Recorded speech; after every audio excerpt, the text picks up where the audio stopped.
Hi, my name is Lorraine. Hi, I'm Kathy. Hi, my name's Ross, and you are listening to And you're listening to Tameside Tameside Voices. Voices. Download this podcast for free.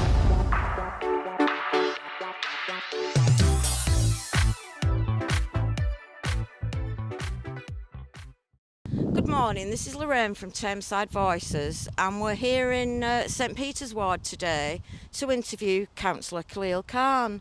Kaleel's a relatively new counsellor, the independent counsellor for St Peter's. I think you've been doing it for about a year now, haven't you, Kaleel? Yeah, they won't call me new anymore because it's been over 12 months, but yeah, got elected on the 2nd of May 2024.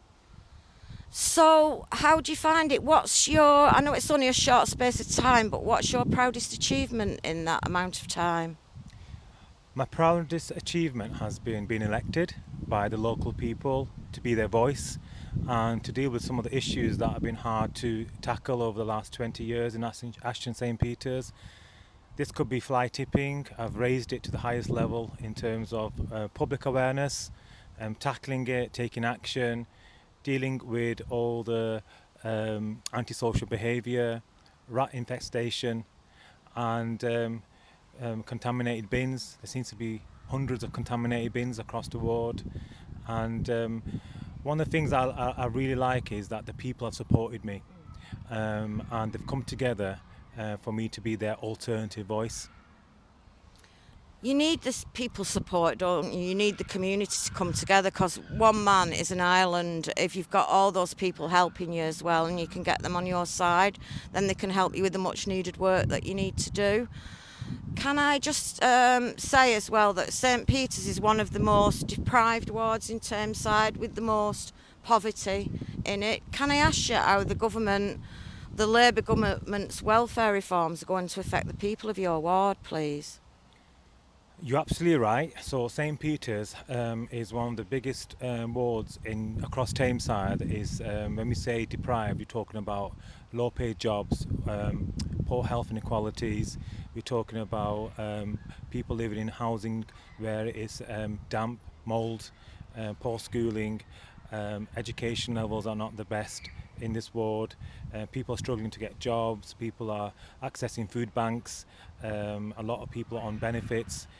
Opportunities are limited in this ward, and unfortunately, from what I've seen when I'm going out visiting constituents, I've seen poverty. I've seen it in this ward since being a counsellor, and before when I used to work here as a social worker many years ago. And actually under the Labour councillors and the Labour MPs, nothing has actually improved. In fact, it's gone a lot worse.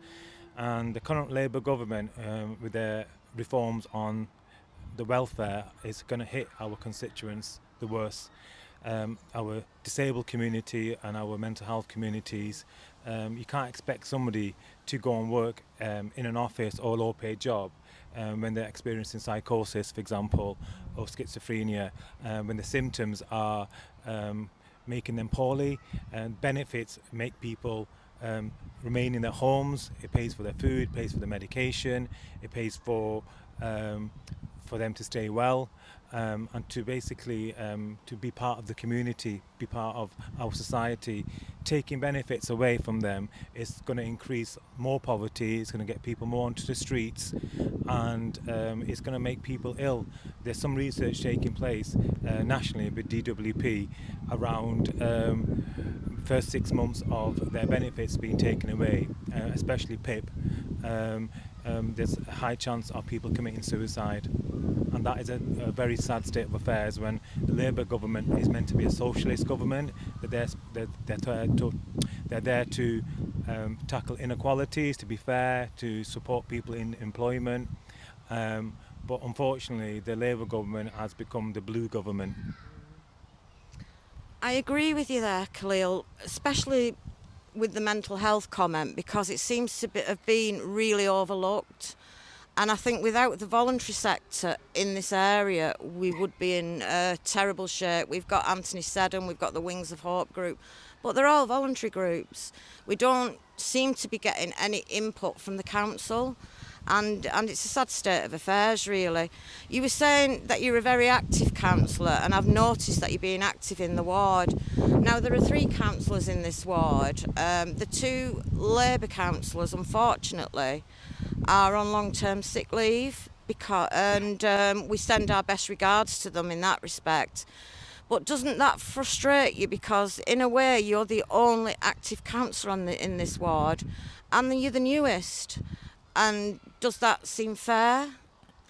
Yes, I can see your frustration, but equally a lot of the communities are frustrated as well, including myself. And I do wish a speedy recovery both to Joyce and Warren, and I do wish them well, because we do need them back in the ward, back working with me to improve communities. But unfortunately, when I first got elected, I did reach out to both Warren and Joyce, and who are our Labour councillors, to work in collaboration, to work in partnership, to work together to improve the communities. But unfortunately, my emails and requests were ignored, and I think that's quite unfair for the people, because we shouldn't be playing politics during when it comes to putting communities first, because it's not election period.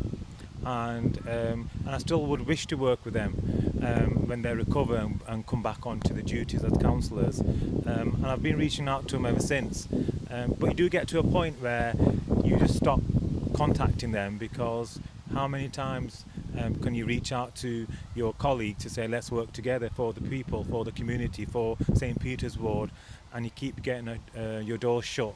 And it's frustrating for me, because I am the only counsellor that's active, and I really enjoy doing my job. I really enjoy working with the people, enjoy fixing problems, picking up council casework. I like tackling the issues that are very difficult to tackle.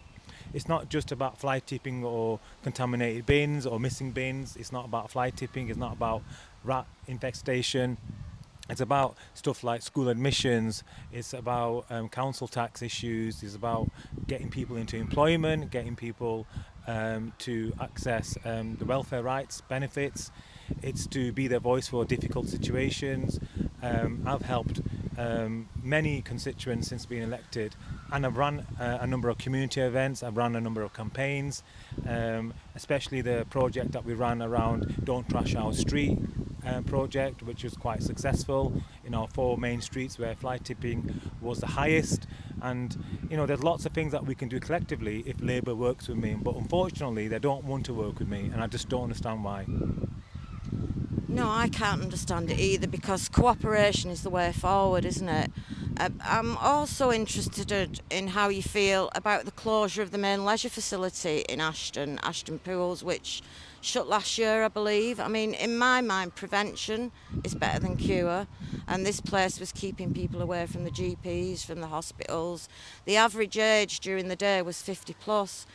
Can I ask you how you feel about that centre being taken away from your constituents without being replaced by something else? Because a lot of people won't have the bus fare to go to Copley, for instance. They won't have the time or the money to access the other centres. Ashton Swimming Baths was one of my first swimming sessions that I had back in the 80s. It was where I kind of grew up with, so there's a lot of memories that I had in Ashton Swimming Baths. But unfortunately, it got shut down. Even though they had 7,500 people signed a petition against the closure, a lot of communities that actually went to the leisure centre in Ashton Swimming Baths. It wasn't just swimming, it was actually a community, it was a gym. It's where people met, it's where people made friends, it's where families gathered. And for the last 30 to 40 years, it was actually a community hub. But unfortunately, the Labour group decided to close it down. And now what we are being told is housing is going to be built there under Angela Rayner's housing scheme. Now, I am quite sure and convinced this was a long-term plan by Angela Rayner and her Labour group to shut the swimming baths down to build housing instead of actually bringing communities together. Building housing is an absolutely a great opportunity to bring people out of poverty into homes that are safe. But the problem with that is you need to build an infrastructure around these housing estates. For example, we need more GP practices, more dentists, more optoms. You need transport to make sure that people can come in and out. It's not going to be congested. All these things need to be considered, and it's not just about building houses. Closing down the leisure centre has upset thousands of people living in not just Ashton St Peter's ward, but across other parts of Ashton, Duckingfield, Droylsden, and the way I see it is Tameside Labour Group's decision has broken up many communities. Now I'm going to give you one example. People are now going to Denton, where a lot of people will just walk it to the leisure centre. Now they have to get a bus there, and it's basically costing them, and also it's adding more time to their journey, where that time could be built in sitting with family members in that community, with friends, in the swimming pool, in the gym, and it's caused a lot of frustration. And the most important thing around the Ashton swimming baths, from my perspective, is it was quite cheap to access. So when we talk about poverty, when we talk about inequalities, when we talk about health inequalities, you've basically taken it away. Labour have taken that away for thousands of people, families and community groups and schools. Children used to go to them. I remember seeing coaches full of children going to the swimming baths. It was exciting for the kids. There's nothing for the kids anymore when it comes to swimming, and that's the failure of our local Labour group. Yes, I was actually a member of Active Tameside for 14 years, and I just visited Active Ashton because I don't drive. We've also done some work in Waterloo with Ambition for Ageing, and in my ward in Waterloo, there's the most lonely, isolated over 50s, and a lot of them visited Ashton Pools. So as you say, it was a community rather than just a leisure centre. A lot of those people are sat at home alone now, suffering from loneliness, suffering from mental health problems. So I don't think they thought long term, and I don't know whether that was deliberate or they just weren't thinking. But really, it's the people should come first. As you've said, it benefited so many people, and so many people signed that petition to save it. Well, that didn't matter. I think they'd already made their mind up. I've noticed on social media recently that there's a new St Peter's team, a Labour St Peter's team. And when I look at the pictures, there doesn't seem to be anybody from St Peter's there. I mean, I might not know a few of them that are, but the main people seem councillors from other wards. How do you feel about this? It seems a bit strange to me. Well, I've never seen in my life of living in St Peter's, so I'm a local lad. I was born here. I've seen change. I've seen good things that have happened. I've seen bad things that happen and happening. I've never seen a group of Labour councillors in St Peter's canvassing, picking up casework, and something's happening. And I'm very interested to put a challenge out to our Labour councillors to don't just go out and work on your own. I'm here to work with you. So as an independent, I'm more than happy to work with Labour, with Tories, with the Green Party, with Reform, and whoever you are, if it's about putting the community first. And for me, it's about, we can't be playing with politics when it comes to helping people, helping local people, helping communities that need to be brought together. And unfortunately, this new St Peter's team has come out of nowhere. I have been reaching out to Councillor Wills, who is the leader of the Tameside Labour group, to find out what's going on, and I just get ignored. My emails get ignored. I don't get much of a response. And this new St Peter's team for Labour has just popped up from nowhere, and I'm actually scrutinising it. Who are these people? Because I can assure you they're not actually from this area. And they're not elected from this area. So the community needs to know who this new Labour St Peter's team is, because if they're apparently acting on our behalf, they're here to pick up casework, have they been elected by the local people? And I can assure you, from my knowledge and from my information that I have, they've not been elected by the local people. So my advice to Labour councillors from other wards, you need to focus on your own wards and focus on tackling issues in your own wards, because I can assure you a lot of people from other wards are contacting me because their own councillors from the Labour group are not actually actioning or taking on their concerns seriously, but they're too busy working in St Peter's picking up casework, which I find it very bizarre. So do I. We have a lot of caseworking people in Waterloo that need the help of the Waterloo councillors. Yeah, I see them in St Peter's, but I know there's people in Waterloo they haven't contacted, so it does seem very strange. I believe your background is in social work. I think you have been a qualified social worker and still are. This is a serious question because children's services Tameside keep getting rated as inadequate. How do you feel about this, and what would you like to see put in place to help to raise the ratings and help the children of Tameside? So, yeah, I've been a social worker for a very, very long time, and I understand the social work model, social model of poverty and inequalities. And I also understand the difference between the medical model, where we actually need to bring social and medical models together when it comes to physical health and mental health. And my experience working in frontline in child protection and with young people and looked after children has a unique opportunity to support Tameside and Tameside Council to scrutinise some of the stuff that's happening in our council for our borough, scrutinising information that's been presented, reports. And I do think for the last 10 years or more that children and looked after children, young people have been failed by Tameside Labour Group, and they've been failed because they've never had a voice. They've been failed because of poor leadership. They've been failed because they don't care. And since I've become elected, I am being put in a challenge out politically to bring me in to support the development of safe services for children and young people. I've been asking from day one that I'd like to go on to the Children's Scrutiny Panel, and I keep getting blocked. Now, I don't understand if a Tameside Council Labour Group are saying that we're all in it together, especially Councillor Wills, if she says that we're all in it together, the leader of the Labour Group.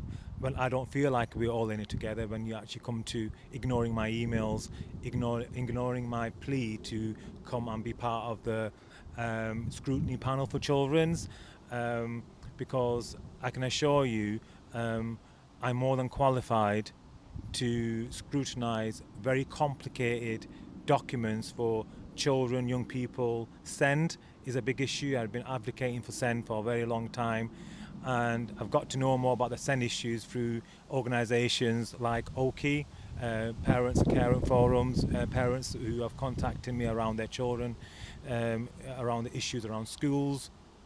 And as a result, I've now become a member of the Corporate Parenting Board of the Council, which is giving me a lot more knowledge about what's going on with young people that are looked after by the Council, and their voices are very important to be heard at full Council.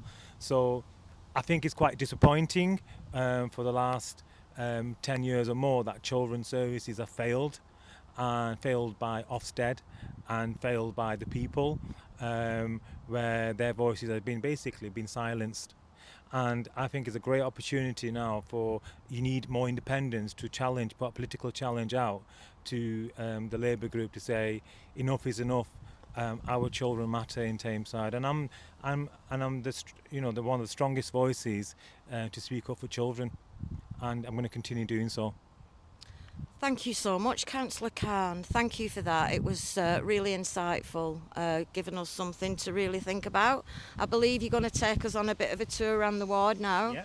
So this area is beyond Dean Street, and it's a beautiful area, but unfortunately it's been plagued with fly tipping for the last 20 plus years, and no one's actually taken responsibility until I became councillor.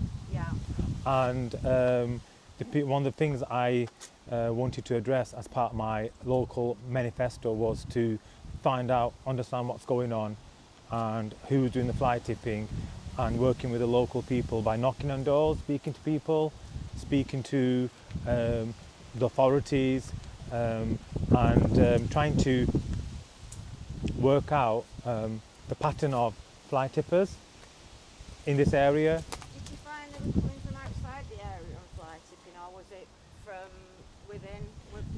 Was it like short-term landlords that were putting things out on the street when they had new tenants in, or? From my experience, it's been a mixture of both. So you will get local people, you will get landlords, and you will get transient tenants, and then you will get passerbys that will see a pile of mess, and they just stop and add to it. And also, it was very important to understand the times that was being done. So I'm going to take you to this area where fly tipping was rife, and it wasn't just rife, it was a slum in the area on Bentinck Street. So this was a major spot of fly tipping, and I'm going to address this because I've spoken to Tameside Council about street gutters. It's all around Tameside, not just here. Yeah, so absolutely. But I'm going to speak to Tameside Council, which I've already have done, and they say they do it in a cycle. So I think they've only got one machine though now, so obviously it's going to take them longer. And I think they're going to only look at areas currently that areas are high risk of flooding. Yes, yeah. Which I totally understand. I mean, the council's got so many resources, and it's not easy to empty that out. Oh no, it isn't. It's going to. But to be fair, it shouldn't have been allowed to get that bad in the first No, place. but I will. They've been doing it regularly. I have actually reported this already. Yeah, I've reported loads on Oldham Road, and they've just. I'm not sure if they've been done or not yet. I'll have to go and have a walk up again and see. I used to walk down there to go to Ashton Under Lyne, but that's another story. So this area was high levels of fly tipping, and you've got a bit of litter here, but that's because of the wind. Yeah, this is it blows in from everywhere when it's windy. So now I'm taking you to a place called Millennium Green, and this is where the kids play, where communities come together, but there's also a bit of antisocial behaviour that goes on here. Now I have been asking the council and neighbour group that the children want a turf here. Yeah. There used to be a turf here where kids used to play football. Back in 2016 they actually removed it, and they removed it because of antisocial behaviour, which I find quite strange. The Labour councillor didn't really challenge the decision to be made to actually remove the turf, because the turf was actually bringing communities together. The reason I was given was because the turf was unsafe because of the fireworks, which I find quite strange. Well, we've got on Oldham Road, there's a multi-use games area there, and that's turf. And man, you do have a lot of more problems with fireworks in St Peter's, but it's everywhere as well. It's everywhere, but there's pockets of it in certain areas, and it's seasonal as well. The children have been telling me that their actual feet are hurting because of the ground, and they want a turf to help with sports. Obviously, if they fall on this, it's going to hurt, isn't it? Yeah. If you're playing a game of football and somebody tackles you and you go down, I mean, we've seen how the professionals roll over on grass. So what's that going to do to a child's knee, a child's head? It's unsafe, basically, isn't it? But it's a big space. It is. It's massive. A lovely space. And you can have all sorts of functions here, events. It's not just about football. It's not just about, you can play cricket here. Community events would be good. Community events. You can do a lot of things here, but unfortunately, it's been neglected and it's been left. So I've been raising a lot of profile around this area and making a lot of noise, because it's it's good if it could be utilised properly, especially utilised with the properly. leisure centre taken away. I know you've got Oxford Park, but that's not very big, and a lot of children just want to go out and play. Yeah. And they can safely, can't they, in an Yeah. area like this, without the fear of traffic running them over. And But we do litter pick here every few times a month. I get the communities together and we litter pick, and we take pride in what we do. And we need to bring pride back, and people can only have pride when seen fly tipping on the streets Yeah. It's good. It's good for bringing the community together. So let me just take you over here, and It is a big ward, isn't it, St Peter? It's a high density ward. so in this ward at the moment there's about 5,000 houses, around about 5,000 houses, which is obviously we're building new houses here, so that will increase slightly, but Are you finding a lot of antisocial behaviour at the moment? Well, I was speaking to a lady yesterday who was walking up Catherine Street. She said she was approached by a male who tried to follow her home. She reported it to the police, but unfortunately the police didn't take it seriously at all. there's not as much in this area because it's seasonal. So antisocial behaviour is seasonal, and for me it's during like fireworks season, bonfire night, New Year's. The crime levels in Pacific area has reduced by the local people, but unfortunately you get the beggars that come here, the rough sleepers who are gathering in groups and drinking alcohol, and they're harmless, but what happens is with the cans and bottles they basically dump it here and it causes a lot of stress for our local residents. So I've been doing a lot of educational work. I've been going out speaking to people, finding out who they are, are they from local area, are they sleeping around the hostels around here, speaking to residents that are living here and by knocking on the doors, speaking to local faith communities and community centres to find out which people are gathering here. So we got a kind of a ward oversight. Are they coming from outside? Are they here locally? And trying to find out if they can come off the streets and give them something else to do. Yeah, it's sad, isn't it, really? Especially with the alcohol addiction, drug addiction. But this area, that Millennium Green, we do litter pick here, and it's quite a nice, beautiful area. It's about maintaining it. It's about working with the community. It's reducing fly tipping and litter. But unfortunately, sometimes, like today, it's a lovely day, but there's a bit of wind, and the wind drags litter. Yeah, you can see where it's blown it in. It drags litter, but we are due to litter pick here in the next week or so, and I get young people, children, adults, men, women from all diverse communities, and we come out to litter pick here, about 17 to 20 volunteers, which I think is amazing from the local community. I think it's so lovely as well to see the children doing it because they really enjoy it. Yeah. They really enjoy it. So it's a really nice place. Good habits now. I'm going to pick it up. It's a really nice place, and we are due to get the grass cut. Yeah. But I speak to the council, and if you give me that, I speak to the council, and generally I let them know that we're litter picking, so they can bring their grass cutting machine and they can cut it the day after, which helps them as well. So it's about working in partnership with the council. If the grass is shorter, you can obviously see the litter better, and people are less likely to. Yeah. If it's hidden. I mean, people always throw things in bushes, and I mean, I can't understand why people pick up dog mess and then throw it in a tree. I don't know. It just what's going through people's I minds. really don't know. I can't talk about people's psychology behind it all. No, it's difficult to understand. It's very difficult, but we've got a small play area here, which I think is linked into the nursery, but a lot of local people use it for the kids, which I think, because we haven't got any facilities here, like swings for the kids or a small play area. That would A lot be of nice, people, wouldn't it, if the council could afford to do that, Yeah. it would be. a lot of people have to make use of what's available and be creative. And this is one area. Look how beautiful this area is. It's less litter because we've been litter picking on a regular basis, and it makes the area look so nice. Last year, absolutely, look at the bees. Last year there was a massive rat infestation on this patch because people throwing food, and they were not understanding that food attracts rats, but they were throwing food because of feeding the birds. And I can't see many birds out today for some reason, but I got the council out and they baited the area and the rats basically died. Good. Because the children were complaining that the rats were quite aggressive, and to be honest, I saw the rats being quite aggressive. There's a family of rats. They're just not frightening the people, are they? No, they're not. They're quite big rats, size of cats, small cats. Wow, and you can get good money for rats as well. Yeah. So But it is beautiful. These are the play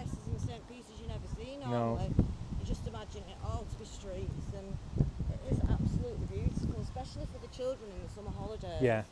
So we're very lucky to have this, very lucky, but unfortunately, last few years it's been neglected by our current councillors who just come out to pretend they're litter picking during election period. I know, I see them stood there on social media with an empty bag. And a litter pick. you know, don't just litter pick during election period, do it all year round.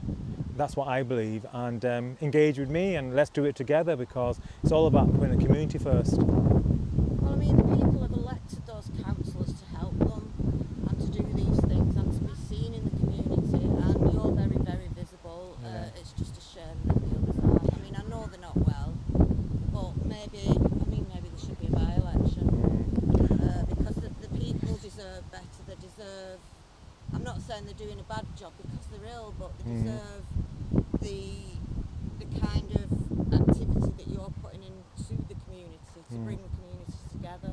Absolutely. So it's such a shame. I mean, this is only one bit of Ashton St Peter's, but I work across the town centre, up Penny Meadow area, Union Street, near King George's Park. Then I go over to Cavendish Mill area, and then I go over to Stockport Road area, Guide Lane, Guide Bridge, a bit of Audenshaw, and I also then look at where Manchester Road is, the Bixit factory. So there's lots of stuff I do for the ward, but there's only one of me. Yeah. And it must be mega fit. I could do doing this. But I'm very lucky because of my volunteers. My volunteers are, you know, the ones that make what I do successful. It's not just down to me. It's the volunteers that are amazing. They've been volunteers from children, adults, men and women, all backgrounds, all diverse communities are wanting to come together to make St Peter's Ward a good place to live, and for us to start taking pride. Yes. You know what, and you know, the volunteers look to you, and then they look to each other, and then they inspire other people, and it's a knock-on effect. Yeah, and it's lovely to see when that happens. You've asked me a question on my first interview around what kind of things that you've believe you've achieved, and one of the things I believe I've achieved is reminding people what pride looks like. So this could be, for example, brushing your front doorstep, mopping it down, cleaning your front doorstep, for example.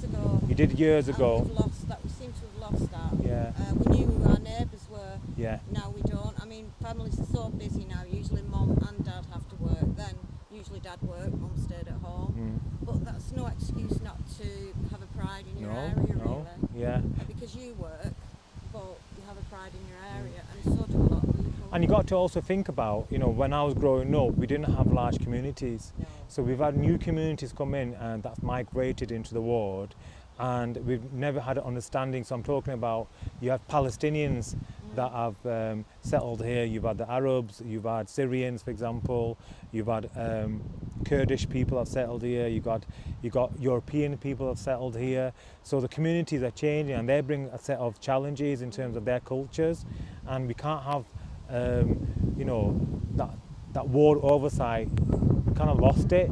And it shouldn't really be segregated. Everybody should come together. I mean, where I grew up in the 60s and 70s, I think that was in your ward, Robinson Street, just off Turner Lane. Yeah, yeah.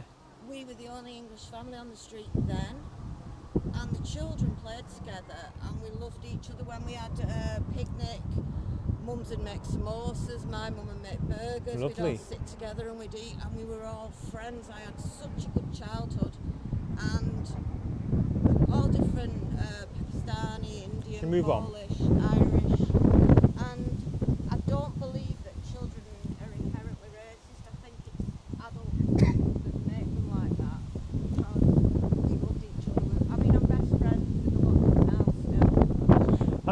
I mean, I would say there is racism around. There is a lot of hate around and division, but as a counsellor, who's independent, my job is to bring communities together, is to work with communities, understand who are the communities that live in here, they understand the different cultures, and you know, we are planning a big massive community event in September, which funded by Jigsaw Housing Association, partly given by my ward money as well, and Hall of Trinity are going to host it for us with Hall of Trinity Primary School, and I think this is a point for myself as local councillor is to start a way of bringing communities together. Since I've been elected now over 12 months and no longer being called a new councillor, I've got a bit more experience now. Yes. And the idea is to bring different cultures together, different groups and communities, focus on mental health, physical health, have a fun day for children and their families,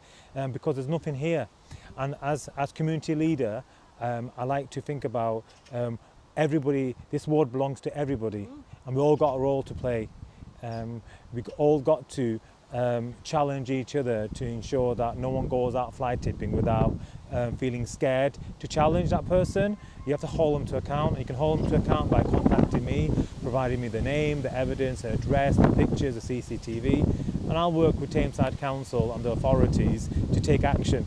Another thing that we could be doing is looking at how litter is accumulating in the ward, and I know from experience that it's not all, not everyone throws litter, but litter comes from different parts of the ward. It comes through the air, it comes through the wind, and it's understanding. Also the manufacturers and the supermarkets. Actually, so absolutely. much packaging and plastic.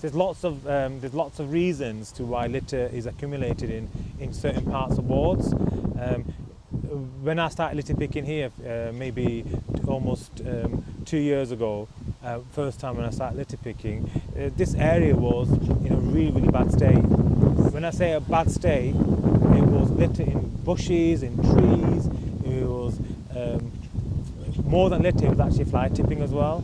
And I started a program to tackle it, where you build a foundation of volunteers, and then you have a regular, consistent litter picking dates where you bring people together, and they know. When I'm talking about dates, I'm talking about consistency. Everybody knows that it's not just a one-off, it's consistency all year round that we're going to be litter picking. So my focus on litter picking has been Millennium Green, Hockey Pitch and Claflin Street. We do the cemeteries as well, in Ashton and Oxford Park Community Centre, because this is the key areas where children, families attend, and they need to be safe. My dad and other relatives are buried at First Cemetery. Right. And when I went round on Father's Day, I mean the maintenance crew had been there as well, and it looked lovely. There was no litter, the grass was short, it looked really nice. And that thanks to my volunteers. Yes, the volunteers have got to be so thankful to give their own time for everybody, for the whole. When we did our last litter picking in Ashton Cemetery, for example, we collected 25 bags of rubbish. Wow. That's just the bags, and then you had extra stuff like fly tipping stuff, which we kind of brought together to make the cemetery look nice and clean. That's down to the volunteers, and I thank every single one of them. Yeah. What would we do without volunteers? Yeah. Being a mess. Download this podcast for free